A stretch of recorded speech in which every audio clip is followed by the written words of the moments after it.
Dark days అనేవి భూమి మీద జరిగే ఒక మిస్టీరియస్ న్యాచురల్ ఫినామినాన్. చరిత్ర కనుక మనం చూసుకున్నట్టయితే ఇటువంటి సంఘటనలు ఇంతకుముందు చాలా సార్లు జరిగాయి కూడా. అండ్ వాటన్నింటినీ కూడా సోలార్ ఎక్లిప్స్ గా తీసి పడేయలేము, ఎందుకంటే ఆ టైంలో కొన్నిసార్లు ఎక్లిప్స్ జరగలేదు. అలాగే కొన్నిసార్లు వెదర్ ఈవెంట్స్ మీద కూడా తోసేసిన సందర్భాలు ఉన్నాయి. అసలు ఏంటి డార్క్ డేస్, ఈ సంఘటనలు ఎన్నిసార్లు జరిగాయి, వాటి వెనక ఉన్న కారణం ఏంటి, ఇవన్నీ కూడా ఇప్పుడు ఈ వీడియోలో డీటెయిల్గా తెలుసుకునే ప్రయత్నం అయితే చేద్దాం. సో ఇంకెందుకు late, let's get into the video. ఇప్పుడు మనకంటే సూర్యుడు కనిపిస్తున్నాడు కాబట్టి మనం డే టైంలో చాలా రకాల పనులు చేసుకోగలుగుతున్నాం, నైట్ టైం చీకటిగా ఉంటుంది, నిద్రపోతున్నాం. ఇది మన యొక్క రొటీన్ షెడ్యూల్గా ఉంటుంది. కానీ ఒకవేళ సూర్యుడు కనిపించకుండా మాయమైపోయినట్టయితే ఏమవుతుంది? సైబీరియాలోని యెమెన్ అనే ప్రాంతంలో ఉన్న ప్రజలందరూ కూడా సెప్టెంబర్ 18, 1938 సంవత్సరంలో ఇదే సంఘటన అయితే ఎక్స్పీరియన్స్ చేశారు. వాళ్ళందరూ కూడా ఆ రోజు పొద్దున్న మెట్రాలజిస్టుల దగ్గరికి పరిగెట్టుకుంటూ వెళ్లారు. దానికి కారణం ఏంటంటే ఆ రోజు తెల్లవారి 8:30 వరకు కూడా సిచ్యువేషన్ అంతా నార్మల్గానే ఉంది. కానీ సడన్గా 8:30 నుంచి కూడా పరిస్థితులన్నీ మారిపోవడం మొదలుపెట్టాయి. సో ఎందుకు అలా మారుతుందో తెలుసుకోవడం కోసం వాళ్ళు మెట్రాలజిస్టుల దగ్గరికి పరిగెట్టుకుంటూ వెళ్లారు. బేసిక్గా ఆ రోజు ఎక్లిప్స్ ఏమీ జరగలేదు, కానీ ఆ రోజు మొత్తం చీకటి అయిపోయింది. అందుకని దాన్ని బ్లాక్ డే అని పిలవడం మొదలుపెట్టారు. అప్పటి నుంచి కూడా అలా ఏదైనా రోజు సడన్గా చీకటి అయినట్టయితే దాన్ని బ్లాక్ డే అని పిలవడం మొదలు పెడుతున్నారు. ఆస్ట్రోనమర్స్ కానీ మెట్రాలజిస్టులు కానీ ఇప్పటికీ కూడా అసలు ఏం జరిగింది అనే దానికి జవాబు అయితే చెప్పలేకపోతూ ఉంటారు. ఆ రోజు మార్నింగ్ 8:30 వరకు బాగానే ఉందని చెప్పాను కదా. సడన్గా 8:30 నుంచి కూడా లైట్ అనేది తగ్గిపోవడం మొదలుపెట్టింది. అలాగే ఆకాశంలో ఉన్న క్లౌడ్స్ అన్ని కూడా ఎల్లోయిష్ బ్రౌన్ కలర్లోకి, కొన్నిసార్లు రెడ్ బ్రౌన్ కలర్లోకి రావడం మారిపోయాయి. ఆ తర్వాత 9 గంటల టైంకి లైటింగ్ ఇంకా దారుణంగా తగ్గిపోయింది. ఆ టైంలో మొత్తం చీకటిగా ఏదో డార్క్ లైట్ ఫిల్టర్ ద్వారా ఈ ప్రపంచాన్ని చూస్తున్నట్టుగా కనబడింది. అండ్ క్లౌడ్స్ కూడా కంప్లీట్గా బ్రౌన్ టోన్స్లోకి మారిపోయాయి. అండ్ 10:30 ఆ టైంకి ఇంకా ఇంటెన్సిఫైడ్గా మారిపోయాయి. ఆకాశం, నేల ఈ రెండు కూడా చీకటిగానే కనబడ్డాయి. ఆ టైంకి ఏమాత్రం డిఫరెన్స్ అయితే కనిపించలేదు. సో ఎందుకు సడన్గా 8:30 నుంచి 10:30 మధ్యలో ఇంత భారీ డిఫరెన్స్ అనేది అక్కడ ప్రజలు ఎవరికి కూడా అర్థం కాలేదు. అండ్ వాళ్ళకి చాలా భయం వేసింది కూడా, ఎందుకంటే ఉన్నట్టుండి మొత్తం అంతా చీకటి అయిపోయింది. నగరం అంతా కూడా నార్మల్ పనులు చేసుకోవడానికి కూడా కొవ్వొత్తులు వెలిగించుకొని తిరగాల్సిన పరిస్థితి వచ్చింది. అంతేకాకుండా నగరంలోని రేడియోలు ఏవి పనిచేయడం మానేశాయి. మెట్రాలజిస్టులు ఈవెన్ అథారిటీస్ని కాంటాక్ట్ అవ్వడానికి లేకుండా పోయింది. లోకల్ రెసిడెంట్ని కాంటాక్ట్ అవ్వడానికి లేకుండా పోయింది. ఎందుకంటే అప్పట్లో రేడియోనే కదా బెస్ట్ కమ్యూనికేషన్ సిస్టమ్. అండ్ వాళ్ళు ఏ స్టేషన్ని కూడా ఆన్ అయ్యేటట్టుగా చేయలేకపోయారు. సో మొత్తం చీకటిగాను మారిపోయింది. At the same time communication కూడా మిస్ అవుతోంది.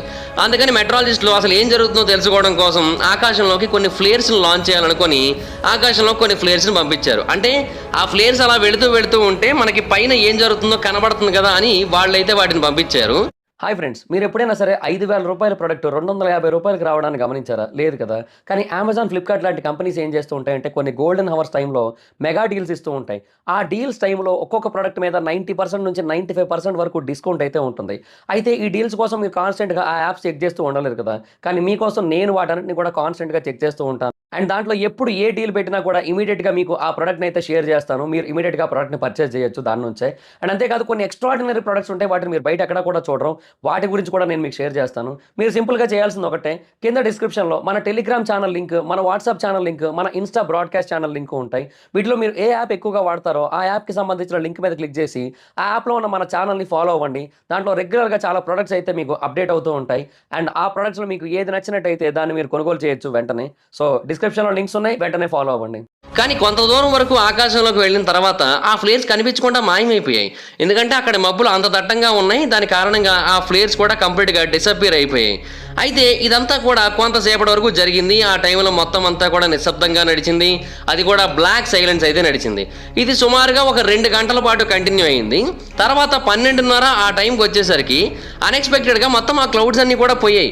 ఎలా వచ్చాయో అలాగే పోయాయి. ఎలా వచ్చింది అర్థం కాలేదు, ఎలా పోయింది అర్థం కాలేదు. అండ్ ఆ మబ్బుల కారణంగా వర్షము లేదు, డస్టు లేదు, ఏదీ లేదు. బట్ ఆ రోజు జరిగిన ఆ సంఘటనని మాత్రం బ్లాక్ డే అని అయితే పిలవడం మొదలుపెట్టారు. అండ్ ఈ బ్లాక్ డే సుమారుగా 125 నుంచి 155 మైళ్ళ ప్రాంతంలో విస్తరించింది. సో ఆ పర్టికులర్ ప్రాంతంలోనే ఏదో ఒకటి జరిగి ఉండొచ్చు అని అయితే శాస్త్రవేత్తలు అభిప్రాయపడుతున్నారు. అంతేకాకుండా ఆ బ్లాక్ క్లౌడ్స్ వెస్ట్ నుంచి ఈస్ట్కి మూవ్ అవుతూ ఉన్నాయి. దాని కారణంగా ఆ యమల్ పెనిన్సులా మొత్తం కొంతవరకు దీన్ని ఫేస్ చేసింది. ఆ తర్వాత నుంచి కూడా పూర్తిగా డిసప్పియర్ అయిపోయి. అయితే కేవలం యమన్లో మాత్రమే కాదు, ఇటువంటి డార్క్ డేస్ ఈ ప్రపంచవ్యాప్తంగా చాలా చోట్ల జరిగాయి. అండ్ కొన్ని చోట్ల ఎక్లిప్స్లా జరిగాయి, కొన్ని చోట్ల చాలా డిఫరెంట్గా జరిగాయి. ఇవన్నీ ఎన్నో ఏళ్ల పాటు అలా జరుగుతూనే వచ్చాయి. మే 19, 1780 సంవత్సరంలో న్యూ ఇంగ్లాండ్లో కూడా సేమ్ ఇటువంటిదే ఒకటి జరిగింది. బట్ మనకి ఫస్ట్ విట్నెస్ చేసి ఫస్ట్ రిపోర్ట్ చేయబడింది 1938 ఇన్సిడెంట్. ఆ తర్వాత నుంచి కూడా ఇలాంటివి ఏమన్నా చరిత్రలో జరిగాయి అని చూసుకుంటే అప్పుడు దీని గురించి బయటపడింది. దీన్ని ఆ తర్వాత న్యూ ఇంగ్లాండ్స్ డార్క్ డే అని పిలవడం మొదలుపెట్టారు. ఇది ఒక రోజు కాదు, కొన్ని రోజుల పాటు అలాగే కంటిన్యూ అయింది. ఆ రోజు తెల్లవారుజామున సన్లైట్ నార్మల్గానే కనబడుతూ ఉంది. మొత్తం అందరూ కూడా యథావిధిగా వాళ్ళ పనులు అయితే చేసుకుంటున్నారు. సడన్గా ఆకాశంలోని మబ్బులు ఎల్లో కలర్లోకి అయితే మారిపోయాయి. అండ్ ఆ తర్వాత కంప్లీట్గా చీకటిగా మారిపోయింది.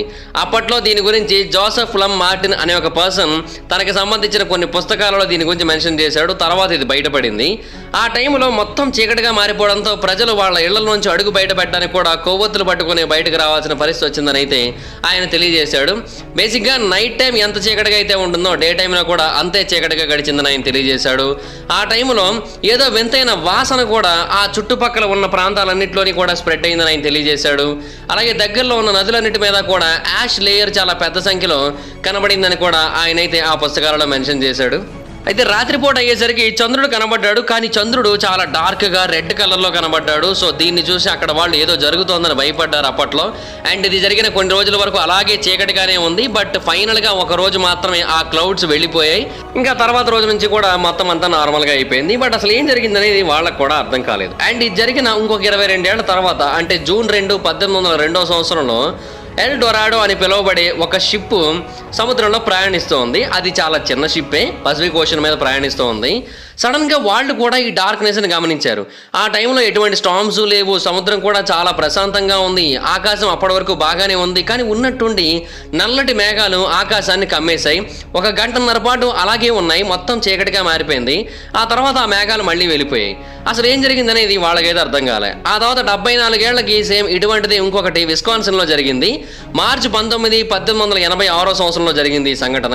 అప్పుడు టైం మధ్యాహ్నం 3 అవుతోంది. అండ్ ఆ టైంలో కూడా ఈ వేవ్ వచ్చింది. ఇది కూడా ఒక 5 నుంచి 10 నిమిషాల వరకు మాత్రమే ఉంది. ఇది అన్నిటికంటే షార్టెస్ట్ బ్లాక్ వేవ్ అని చెప్పాలి. మొత్తం అప్పటి వరకు ప్రశాంతంగా ఉన్న ఆకాశం, వెదర్ అంతా కూడా సడన్గా చీకటిగా మారిపోయింది. ఇన్ఫ్యాక్ట్ కొండ ప్రాంతాల్లో ఉన్న హార్సెస్ అయితే ఆ చీకటిని చూసి భయపడి చుట్టూ పరుగులు తీసాయి. అండ్ ఎక్కడికో వెళ్ళి దాక్కున్నాయి కూడా, వాటికి ఏదైతే షెల్టర్లో అనిపించిందో ఆ ప్రాంతానికి వెళ్ళి. అండ్ ఇది జరిగిన 5-10 నిమిషాలకే మొత్తం అంతా కూడా మళ్ళీ నార్మల్ అయిపోయింది. కాబట్టి అవి మళ్ళీ నార్మల్ అయిపోయాయి. కాకపోతే ఆ 10 నిమిషాలే ఎందుకు అలా జరిగిందనేది ఎవరికి అర్థం కాలేదు. లోకల్ న్యూస్ పేపర్స్ అప్పట్లో ఏమని తెలియజేశారంటే అది ఈస్ట్ నుంచి వెస్ట్కి పాస్ అయిందని తెలియజేశారు. బట్ ఎటువంటి సోలార్ ఎక్లిప్స్ జరగలేదు, విండ్స్ లేవు, హరికేన్స్ లేవు, ఇంకేవి కూడా లేవు. అండ్ ఆ తర్వాత డిసెంబర్ 2, 1904 సంవత్సరంలో కూడా ఇంకొకసారి జరిగింది. ఆ టైంలో దాదాపుగా ఒక రోజంతా కూడా ఇలా చీకటిగానే గడిచింది. అయితే ఈ సంఘటన జరగడానికి కారణం ఏంటి అనే దానికి ఇప్పటికీ కూడా ఒక సైంటిఫిక్ ఎవిడెన్స్ అయితే ఏమీ లేదు. ఎందుకంటే అప్పటి వరకు ప్రపంచం అంతా కూడా చాలా బాగుంది. అండ్ యాజ్ యూజువల్గా వాళ్ళ యొక్క జీవితాన్ని వాళ్ళు గడుపుతున్నారు ప్రజలు. ఆ టైంలో తెల్లవారుజామున ఎందుకు ఇలా జరుగుతోంది? ఎటువంటి వార్నింగ్ లేకుండా సూర్యుడు మాయమైపోతున్నాడు, మొత్తం చెమ్మ చీకటి అయిపోతోంది. ప్రజలందరూ కూడా అసలు ఏం జరుగుతుందో అర్థం కాక భయపడుతూ దాన్నే గమనిస్తూ ఉన్నారు. పిల్లలందరూ కూడా స్కూల్కి వెళ్ళడం మానేసి దాన్ని చూసే భయపడుతూ ఉంటారు. ఇలాంటివన్నీ కూడా చాలా చోట్ల జరిగాయి. అండ్ ఇక్కడ మనం చెప్పుకున్న అన్ని ప్రాంతాల్లోని కూడా వెదర్ అనేది చాలా నార్మల్గా ఉంది. అండ్ కొన్ని చోట్ల గంటన్నర వరకు ఈ సంఘటన జరిగితే కొన్ని చోట్ల 5 నుంచి 10 నిమిషాలు జరిగింది. కొన్ని చోట్ల కొద్ది రోజుల పాటు జరిగింది. ఒకవేళ ఏదైనా ఎక్లిప్స్ జరిగింది అనుకున్నట్టయితే ఆ ఎక్లిప్స్ ఇంతసేపు కొనసాగదు కదా, మహా అయితే కొన్ని నిమిషాలు ఉంటుంది, అంతేగాని గంటలు ఉండదు. అలాగే రోజులైతే అస్సలే ఉండదు. సో దాని కారణంగా శాస్త్రవేత్తలు వీటిని పూర్తి స్థాయిలో ఎక్స్ప్లెయిన్ చేయలేకపోతున్నారు.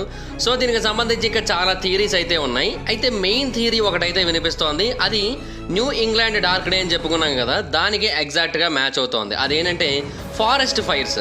ఈ ఫారెస్ట్ ఫైర్స్ అనేవి జరుగుతున్నప్పుడు సాధారణంగానే డార్క్ పొగ ఒకటి బయటికి రిలీజ్ అవుతూ ఉంటుంది. ఆ పొగ మొత్తం ఆకాశాన్ని కమ్మేస్తూ ఉంటుంది. చూడడానికి అవి నల్లటి దట్టమైన మేఘాల్లాగే కనిపిస్తూ ఉంటాయి. దాని కారణంగా కొన్నిసార్లు సూర్యుడు మనకి ఏమాత్రం కనిపించకుండా వాతావరణం మొత్తం చీకటిగా మారిపోతూ ఉంటుంది. అండ్ ఆ ఇంగ్లాండ్కి సంబంధించిన డార్క్ డే గురించి ఎవరైతే తన యొక్క పుస్తకంలో మెన్షన్ చేశారో ఆ వ్యక్తి కూడా ఏమని చెప్పారు, నదుల మీద యాష్ అయితే కనబడిందని తెలియజేశారు కదా. సో ఇటువంటి ఫారెస్ట్ ఫైర్స్ జరుగుతున్నప్పుడు సహజంగానే యాష్ అనేది చాలా పెద్ద సంఖ్యలో క్రియేట్ అవుతూ ఉంటుంది. ఆ యాష్, పొగ ఈ రెండు కలిపి ఆకాశంలో ఎగురుతూ ఉంటాయి. సో ఇది కొంతవరకు మ్యాచ్ అవుతోందని అయితే కొంతమంది అభిప్రాయపడుతున్నారు. మరి కొంతమంది ఏమంటున్నారంటే వాల్కనోస్ ఎరప్షన్ కూడా ఒక రీజన్ అయి ఉండొచ్చు అని తెలియజేస్తున్నారు. అంటే కొన్నిసార్లు అగ్నిపర్వతాలు బద్దలవుతున్నప్పుడు వాటి నుంచి కూడా చాలా పెద్ద మొత్తంలో యాష్ కానీ పొగ కానీ బయటికి రిలీజ్ అవుతూ ఉంటుంది. దాని కారణంగా కూడా ఇటువంటి బ్లాక్ అవుట్స్ చాలాసార్లు జరుగుతూ ఉంటాయని అయితే శాస్త్రవేత్తలు తెలియజేస్తున్నారు. దాని కారణంగా కూడా ఇలా జరుగుతూ ఉండొచ్చని అయితే కొంతమంది అభిప్రాయపడుతున్నారు. అండ్ మరి కొంతమంది ఏమంటున్నారంటే స్పేస్లో కాస్మిక్ డస్ట్ చాలా ఎక్కువగా ఉంటుంది. కొన్నిసార్లు అది భూమి మీదకి వస్తూ ఉంటుంది. ఆ టైంలో ఎటువంటి ఆస్ట్రానమికల్ బాడీస్ భూమిని అప్రోచ్ అవ్వకపోయినప్పటికీ కూడా ఆ కాస్మిక్ డస్ట్ కారణంగా మొత్తం ఆకాశం అంతా కూడా నల్లగా మారిపోతుంది. అటువంటి సిచ్యువేషన్స్ లో కూడా సూర్యుడు యొక్క లైట్ మొత్తం బ్లాక్ అయిపోతుంది. దాని కారణంగా కూడా క్లౌడ్స్ అన్ని నల్లగా ఉండడం అండ్ లైటింగ్ ఏమో కిందకి రాకపోవడం ఇటువంటివన్నీ కూడా జరుగుతూ ఉండొచ్చని తెలియజేశారు. బట్ ఒకటైతే వాస్తవం, ఇవన్నీ కూడా మనం చెప్పుకోవడానికి ఆ న్యూ ఇంగ్లాండ్ డార్క్ డే మాత్రమే మ్యాచ్ అవుతోంది. మిగతావేవి కూడా అంత ప్రాపర్ గా మ్యాచ్ అవ్వట్లేదు. అండ్ అన్ని మూవ్ అవుతున్నాయి అని చెబుతూ ఉన్నారు. అండ్ మూవ్ అవ్వడానికి అక్కడ ఎటువంటి పరిస్థితులు క్రియేట్ అవ్వలేదు. అంటే మిగతా ఇన్సిడెంట్స్ లో ఎటువంటి బ్లాస్టింగ్ జరగలేదు, ఎటువంటి ఫారెస్ట్ ఫైర్ జరగలేదు, ఎటువంటి వాల్కనో ఎరప్షన్ జరగలేదు, ఏవీ జరగలేదు. కాస్మిక్ డస్ట్ కూడా ఆ టైంలో స్పేస్ లో లేదు. ఇటువంటి ఏవి జరగని టైంలో కూడా ఎలాగా ఆ ప్రాంతం అంతా కూడా అంత చీకటిగా మారిపోయింది అనేది ఒక మిస్టరీగా మిగులుతూ ఉంది. పసిఫిక్ మహాసముద్రం మధ్యలో వెళ్తున్న షిప్ వాళ్ళకు కూడా ఈ ఎక్స్పీరియన్స్ అయితే ఎదురైంది. ఆ టైంలో అడవులు ఎక్కడ ఉంటాయి, ఫారెస్ట్ ఫైర్ ఎక్కడ ఉంటుంది, వాల్కనోస్ ఎక్కడ ఉంటాయి, వాల్కనో ఎరప్షన్ ఎక్కడ జరుగుతుంది, ఒకవేళ సముద్రం కింద ఏవైతే వాల్కనోస్ ఉంటాయో అవన్నీ బ్లాస్ట్ అయినట్టయితే వాటి కారణంగా సునామీ వస్తుంది. కానీ ఇలాగ ఆకాశంలో ఒక పొగ అయితే రాదు కదా, అది మనకందరికీ తెలిసిందే. పోనీ ఆ ప్రాంతంలో ఏదైనా హరికేన్ వచ్చిందా అంటే అది లేదు. ఒకవేళ హరికేన్ వచ్చినట్టయితే సముద్రం అంత ప్రశాంతంగా ఉండదు. ఇలా ఇవన్నీ కూడా జరుగుతూ ఉన్నాయి కదా. దాని కారణంగా ఏంటంటే ఎవరు కూడా ఒక ప్రాపర్ ఎక్స్ప్లెనేషన్ అయితే ఇవ్వలేకపోతున్నారు. ఈవెన్ శాస్త్రవేత్తలు కూడా ఎగ్జాక్ట్ ఆన్సర్ అయితే చెప్పలేకపోతున్నారు అసలు ఏం జరుగుతుంది అనే విషయం మీద. అయితే మెట్రాలజిస్టులు అందుకనే ఈ ఫెనోమెనాన్ని local decrease in the transparency of the atmosphere అని పిలుస్తున్నారు. ఎందుకంటే ఇది ఈ ప్రపంచంలోని అన్ని ప్రాంతాల్లోని జరగట్లేదు కదా, కేవలం కొన్ని ప్రాంతాల్లోనే జరుగుతోంది. అది కూడా సోలార్ ఎక్లిప్స్ ఏమీ లేకుండానే జరుగుతూ ఉంది. కొంత ప్రాంతాన్ని మాత్రమే ఇది కవర్ చేస్తూ ఉంది కాబట్టి ఇది ఆ పర్టికులర్ ప్రాంతానికి మాత్రమే జరుగుతూ ఉండొచ్చు అని అభిప్రాయపడుతూ ఉన్నారు. దీనికి కారణం రేడియేషన్ లేదంటే దగ్గరలో ఉన్న వాటర్ బాడీస్లో ఏదైనా సడన్ అట్మాస్ఫియర్ చేంజ్ రావడం, వీటన్నిటి కారణంగా అయి ఉండొచ్చని అయితే వాళ్ళు అభిప్రాయపడుతున్నారు. బట్ అది కూడా ఎగ్జాక్ట్గా వాస్తవం అనేది ఎవరికి కూడా పూర్తిగా తెలియదు. ఈ థియరీ ప్రకారంగా చూసుకున్నట్టయితే డార్క్ డేస్ అనేవి కేవలం ఒక పర్టికులర్ ప్రాంతంలో జరిగే ఎక్స్ట్రీమ్ లైటింగ్ డ్రాప్ అంతే, అంతకుమించి ఇంకేమీ లేదు. బట్ ఇది కూడా చాలా అంటే చాలా స్ట్రేంజ్ విషయమే. కేవలం కొన్ని ప్రాంతాల్లో ఎందుకు జరుగుతుంది, అన్ని ప్రాంతాల్లో ఎందుకు జరగట్లేదని ఈ విషయం మీద కూడా పరిశోధనలు అయితే చేయాల్సి ఉంటుంది. ప్రస్తుతానికైతే మాత్రం వీటిని శాస్త్రవేత్తలు అంత సీరియస్గా తీసుకోలేదు. ఎందుకంటే ఇప్పుడు అటువంటి సంఘటనలు ఏవి కూడా నమోదు కావట్లేదు కాబట్టి. ఒకవేళ నమోదు అయ్యి ఉంటే ఇప్పుడు వాటిని చాలా సీరియస్గా తీసుకునేవారేమో, అది వేరే విషయం. కానీ ప్రస్తుతానికైతే మాత్రం వాటిని శాస్త్రవేత్తలు కొంతవరకు లైట్ తీసుకున్నారని తెలియజేయచ్చు. మనుషుల యొక్క చరిత్రలో ఎన్నో రహస్యాలు ఇప్పటికీ రహస్యాలుగానే మిగిలిపోయాయి. ఇన్ఫ్యాక్ట్ ఈ డార్క్ డేస్ కూడా ఇప్పటివరకు డాక్యుమెంటేషన్ చేయబడి, అంటే భారీ స్థాయిలో కాకపోయినా ఎంతో కొంత డాక్యుమెంటేషన్ చేయబడి మనం వాటి గురించి తెలుసుకోవడానికి ట్రై చేసినప్పుడు అట్లీస్ట్ మనకి తెలిసినవి, కానీ ఇంకా తెలియనివి ఎన్నో ఉండి ఉండొచ్చు, డాక్యుమెంటేషన్ చేయబడినవి ఎన్నో ఉండి ఉండొచ్చు. సో అటువంటివి ఎన్నో జరిగాయి కాబట్టి భవిష్యత్తులో కూడా జరిగే అవకాశాలు ఉన్నాయి. కాకపోతే ఎప్పుడు ఎలా జరుగుతాయి అనేది మనం ప్రెడిక్ట్ చేయలేము. ఎందుకంటే దీనికంటే ఒక ప్రాపర్ టైం లేనట్టు ఏమీ లేదు. ఎందుకంటే ఇందా చూసాం కదా, 5 ఏళ్ల గ్యాప్లో ఒకసారి వస్తే, 74 ఏళ్ల గ్యాప్లో ఒకసారి వచ్చాయి, 10 ఏళ్ల గ్యాప్లో ఒకసారి వచ్చాయి, ఇలా వస్తూ ఉన్నాయి. దాని కారణంగా ఎగ్జాక్ట్గా ఏం జరుగుతుంది అనేది మనం కూడా చెప్పలేకపోతున్నాం. దాని కారణంగా ఇది ఏ రోజైనా సరే భూమి మీద మళ్ళీ జరగచ్చు. అండ్ భూమి మీద ఏ ప్రాంతాలు అయితే ఆల్రెడీ ఇంపాక్ట్కి గురయ్యాయో ఆయా ప్రాంతాల్లోనే మళ్ళీ జరిగే అవకాశాలు అయితే ఎక్కువగా కనబడుతున్నాయి.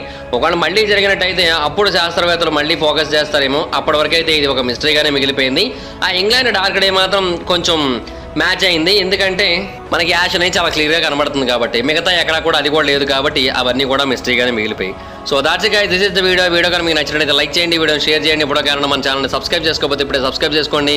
పక్కన ఉన్న బెల్ ఐకాన్ ఆన్లో పెట్టుకోండి. నా ఫాలో మిస్ అవ్వకుండా చూడొచ్చు. నా ఇన్స్టాగ్రామ్ ఐడి జబర్దస్త్ మైదర్, మీరు అక్కడ కూడా వచ్చి ఫాలో అవ్వచ్చు. Thank you so much guys. Bye bye. No meet you next video. Bye bye. Hi friends, మీరు ఎప్పుడైనా సరే 5,000 రూపాయల ప్రోడక్ట్ 250 రూపాయలకు రావడానికి గమనించారా? లేదు కదా. కానీ అమెజాన్, ఫ్లిప్కార్ట్ లాంటి కంపెనీస్ ఏం చేస్తూ ఉంటాయంటే కొన్ని గోల్డెన్ హవర్స్ టైంలో మెగా డీల్స్ ఇస్తూ ఉంటాయి. ఆ డీల్స్ టైంలో ఒక్కొక్క ప్రోడక్ట్ మీద 90% నుంచి 95% వరకు డిస్కౌంట్ అయితే ఉంటుంది. అయితే ఈ డీల్స్ కోసం మీరు కాన్స్టెంట్గా ఆ యాప్స్ చెక్ చేస్తూ ఉండలేదు కదా. కానీ మీకోసం నేను వాటన్నిటిని కూడా కాన్స్టెంట్గా చెక్ చేస్తూ ఉంటాను. అండ్ దాంట్లో ఎప్పుడు ఏ డీల్ పెట్టినా కూడా ఇమీడియట్గా మీకు ఆ ప్రోడక్ట్ని అయితే షేర్ చేస్తాను. మీరు ఇమీడియట్గా ఆ ప్రోడక్ట్ని పర్చేస్ చేయొచ్చు దాని నుంచే. అండ్ అంతేకాదు కొన్ని ఎక్స్ట్రాడినరీ ప్రొడక్ట్స్ ఉంటాయి, వాటిని మీరు బయట ఎక్కడ కూడా చూడరు. వాటి గురించి కూడా నేను మీకు షేర్ చేస్తాను. మీరు సింపుల్గా చేయాల్సింది ఒకటే, కింద డిస్క్రిప్షన్లో మన టెలిగ్రామ్ ఛానల్ లింక్, మన వాట్సాప్ ఛానల్ లింక్, మన ఇన్స్టా బ్రాడ్కాస్ట్ ఛానల్ లింక్ ఉంటాయి.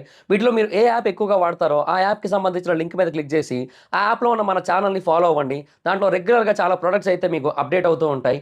అండ్ ఆ ప్రొడక్ట్స్లో మీకు ఏది నచ్చినట్టయితే దాన్ని మీరు కొనుగోలు చేయొచ్చు వెంటనే. సో డిస్క్రిప్షన్లో లింక్స్ ఉన్నాయి, వెంటనే ఫాలో అవ్వండి.